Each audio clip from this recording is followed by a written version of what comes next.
The art of judging a resume in college football is completely broken. Nobody can agree on how to look at a resume, how to break it down, what's the most important metric, and it's honestly extremely frustrating for a sport that is so wide reaching and so far out there that no one can agree how to compare teams.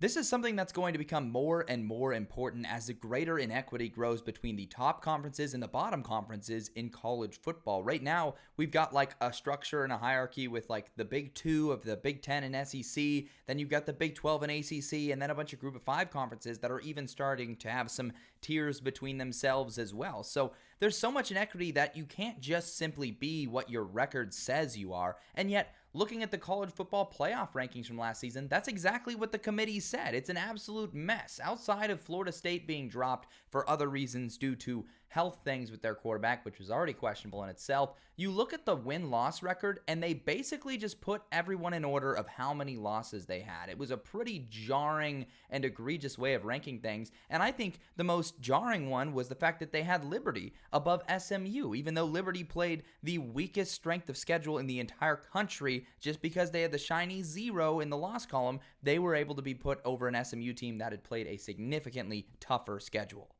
When it comes to how resumes are actually being compared right now, there is absolutely zero clarity. The committee just throws around terms like the eye test and strength of schedule and, oh, that was a good win or a top 25 win. And all of those things are so immeasurable and vague that it just gets super confusing. Look at this ESPN graphic comparing resumes from last season. They use strength of record, strength of schedule, wins and losses versus top 25 teams, and key wins. First off, strength of schedule is going to very much affect what strength of record is. And for their strength of schedule, they're using ESPN's FPI, which is widely regarded as a terrible system that is wildly inaccurate year to year. And I took some screenshots of the top 10 strength of schedules from last season, according to multiple different websites. And as you can see, none of them can agree. In fact, none of them are even close to agreeing. There's 15 different teams across these three websites in just the top 10 of the strength of schedule, and a ton of variants. You've got Michigan State all the way up at number 3 in one of them, meanwhile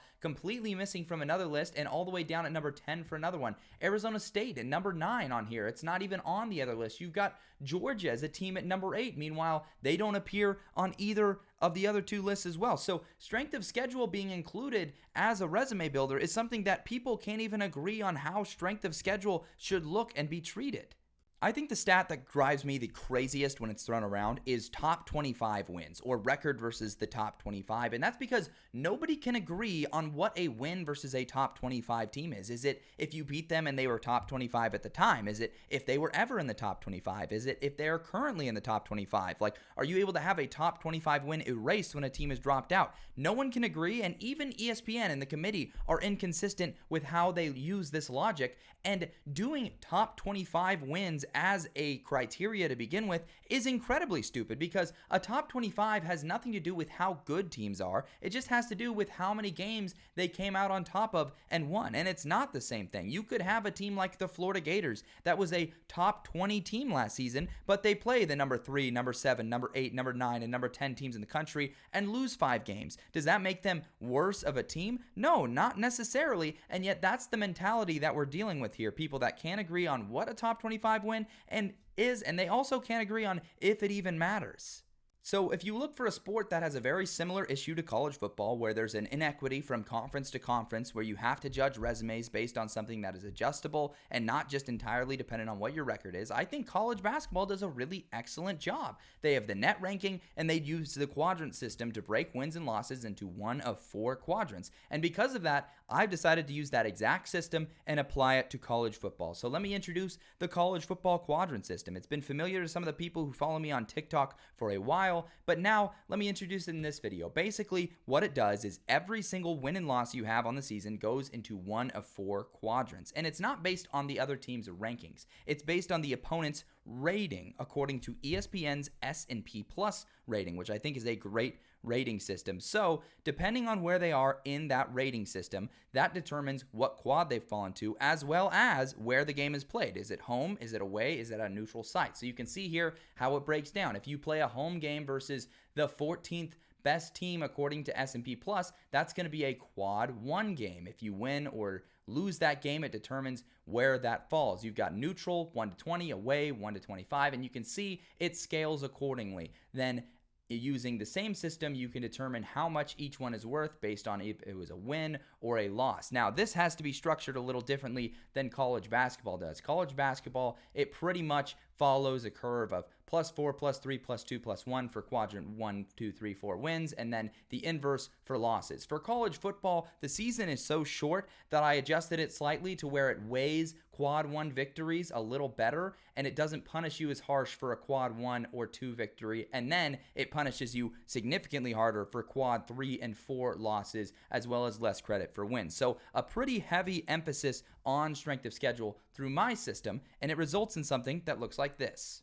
So here it is. I've re-ranked the entire AP top 25 using the quadrant system 1 through 25. Now, if you notice, these games don't quite add up to the number of games these teams have played up to this point. It's because the FCS games they played do not count toward the system. And so you look at this and you say, wow, Georgia's at number 1. That seems wrong. They just lost to Alabama. Well, I don't think this should be how they rank things. This isn't what the AP poll should look like, in my opinion. But I think this is a really great tool to look at how each team's resume stacks up and how impressive it is. And so Georgia being at number 1 should put in perspective, wow, they're 2-1 in quad 1 games this season. They've played 3 quad 1 games. That's more than any other team. It really changes the way you think about and look at a team's schedule like this. And I think something like this would be fantastic for college football, because other teams might look at that and say, wow, Georgia got rewarded for scheduling a non-conference game versus Clemson versus getting punished for losing a game like that, which is something that happens all the time in college football, where a team will schedule a tough non-conference game, they'll lose it early, and it'll come back to bite them at the end of the year. A system like this would encourage teams to play a tougher schedule, because it really values how tough a team's schedule is, and it can really boost your resume accordingly.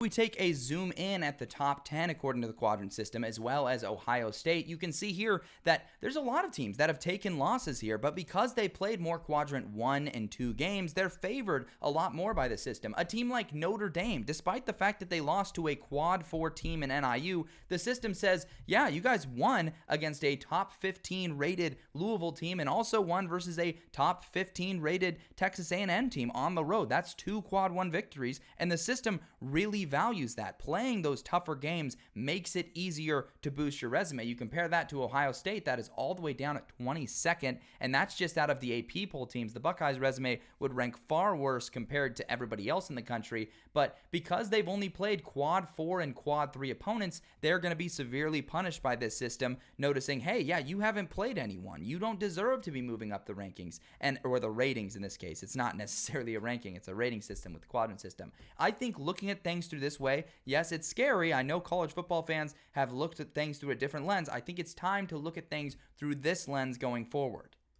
I think a system like this could be the solution to a major issue. If you were paying attention to the college football rumors and headlines, you've seen that the SEC and Big Ten are looking to each have 4 automatic bids to the college football playoff in 2026. This would be an absolute disaster, and I think something that would hurt the sport far more than anything that has been done playoff related recently. And I think this could be solved if a system like the quadrant system was implemented, because it would make those 2 conferences feel more secure in the fact that, yeah, even if we get hit with 3 or 4 losses on the season, if there's a system that's able to accurately boost teams according to having a good strength of schedule, they'll feel more comfortable with having an extremely stacked conference. But as I showed you before with the top 25 from last season, teams were not getting rewarded for being in a tough conference. If you took 3 losses, you were going to be grouped with all the other 3-loss teams regardless of what the strength of schedule discrepancy was. And I think that's exactly what is scaring the Big Ten and SEC into wanting a format like this. And so there needs to be a serious mentality shift, or something potentially catastrophic to the sport could occur. Thank you for watching this video. If you're interested in the quadrant system, you want to know more about it, just let me know. And if there's enough people that care, maybe I'll make another quadrant system video later, maybe breaking it down in more detail, how each team's resume pans out for clarity there. But I feel like I was pretty transparent about how the process works and how the ratings pan out there. But let me know down in the comments if you think a system like this could really work in college football as a measuring tool to contribute to a resume and to help people form an opinion on what a resume actually is and looks like. It's something I'm pretty passionate about because I think it's a big issue facing the sport. But as usual, if you enjoyed the video, go ahead, like, comment, subscribe, do all that great stuff. We're in the middle of the season. It's a pretty glorious time, and I will see you guys later this week.